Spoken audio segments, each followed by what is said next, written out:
खतरनाक रहस्यमय खेल वीरभद्र की यात्रा अंधेरे की घनी छाया ने रात को अपने पंखों में लपेटकर गांव को आलिंगन किया। खाली सड़कों पर कोई भी आवाज नहीं थी, सब कुछ सुस्त और खामोश था। वीरभद्र कुछ घंटों से जंगल की ओर बढ़ रहा था। अपने मित्र के मर्डर की परेशानी से अब वह उस अजीब जगह की तरफ बढ़ रहा था जहां उसके मित्र का खून गिरा था। जंगल की गहराइयों में अंधेरे की मां ने अपनी पाताल आंखों से उसे देखने की कोशिश की। अलग अलग आवाजों की घड़ियां उसके कानों में बांधने लगीं, उसकी दिल की धड़कन तेज हो गई। वीरभद्र ने धीरे से आगे बढ़ते हुए एक बुझी हुई आग की ओर देखा, जिसकी रोशनी से उसकी राह रोशन हो रही थी। तभी वह आवाज सुना, एक खिसकती हुई आहट, जैसे कोई धीरे से उसकी तरफ आ रहा हो। उसने अपने दिल को धड़कते हुए महसूस किया, कुछ बुरा होने वाला है। वीरभद्र ने अपनी धड़कन को संभालने की कोशिश की और धीरे से अपनी रोशनी वाली टॉर्च को उस दिशा में दिखाया जहां वह आवाज आ रही थी।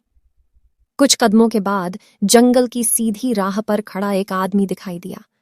उसकी आंखों में दीवारों से भरी हुई भयंकर दहलीज दिखाई दी। वीरभद्र की धड़कन और तेज हो गई और उसके होंठ सूख गए। कौन हो तुम? वीरभद्र की आवाज कांपते हुए निकली। आदमी मुस्कुराया। उसकी मुस्कान कुछ अद्भुत और खतरनाक थी। तुम्हारा मित्र वो यही है। उसने अपनी उंगली उस दिशा में इशारा किया जहां वीरभद्र का मित्र मरा था।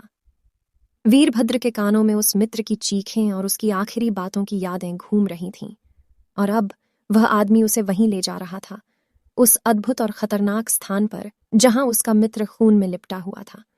वीरभद्र ने अपने दिल के डर को सामने किया और उस अजीब आदमी के पीछे चला गया, अपने मित्र की मौत के रहस्य को सुलझाने के लिए। मृत्यु की रोशनी बिखरी हुई थी और रात के अंधकार में जंगल की धरती ने एक दुष्ट रहस्य छुपाया था।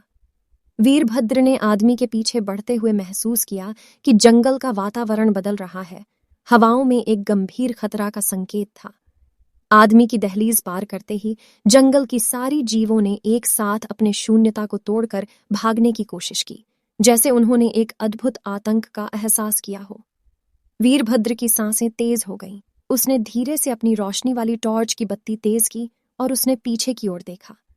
आदमी की मुस्कान और आवाज अब भयानक और भयंकर लग रहे थे।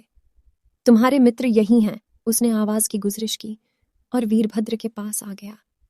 वीरभद्र की हृदय घातक धड़कन थम गई। उसने आदमी के चेहरे को ध्यान से देखा। उसकी आंखों में जोड़ी हुई आग की आधी स्पष्ट थी और उसके होंठों पर तितली की तरह कुछ छिप रहा था। तुम्हारा मित्र तो मर गया था, लेकिन तुम मेरे क्यों पीछे पीछे आ रहे हो? आदमी की आवाज में खिलवाड़ था, जैसे वह खुद को वीरभद्र के खतरनाक खेल में। वीरभद्र ने दृढ़ता से अपनी टॉर्च को पकड़ा और दृढ़ निश्चय में उसकी ओर बढ़ने लगा। तुम मेरे मित्र का खून करके नहीं बच सकोगे, उसने कड़ी आवाज में कहा। आदमी की मुस्कान और आवाज अब स्वर्गीय रूप में बदल गई और वह एक भूतिया चीख मारते हुए आग की ओर बढ़ गया। और फिर वीरभद्र ने उसके आगे उस अद्भुत और खतरनाक स्थान की ओर बढ़ने का निर्णय लिया जहां मृत्यु की रोशनी की रहस्यमय आवश्यकता थी। वीरभद्र ने आदमी की आवाज की ओर बढ़ने का निर्णय लिया। उसकी दृढ़ता और साहस ने उसे उस भयानक महसूस होने वाले स्थान की ओर ले जाया जहां उसके मित्र का खून गिरा था। जंगल के अंधकार में उसने आदमी के पास पहुंचते ही टॉर्च की रोशनी में उसकी अद्भुत और भयानक दिशा की ओर देखा। जब वीरभद्र ने उस दिशा की ओर देखा, उसकी सांसें रुक गईं और उसका दिल धड़कने लगा। उसने जंगल के गहराइयों में खड़ी एक विशाल और भयंकर शवनाशिनी को देखा जो उसके मित्र की तस्वीर बन चुकी थी। शवनाशिनी की खूनी आंखें उसकी ओर देख रही थीं और उसके होंठों से दरिंदा हास्य निकल रहा था। वीरभद्र का दिल खोलकर दोहराता हुआ था और उसने अपनी ताकत से वांछा की कि वह इस दुष्ट भूतिया से लड़ सकेगा। उसने धीरे से अपनी टॉर्च को ऊंचा किया और उसने शवनाशिनी की ओर बढ़ने की तय की। शवनाशिनी की भयानक चीखों की गूंज से जंगल में अवरुद्ध हो गया और वीरभद्र ने उसके पास पहुंचते हुए उसके भयानक मुख को देखा। लेकिन वीरभद्र ने हार नहीं मानी।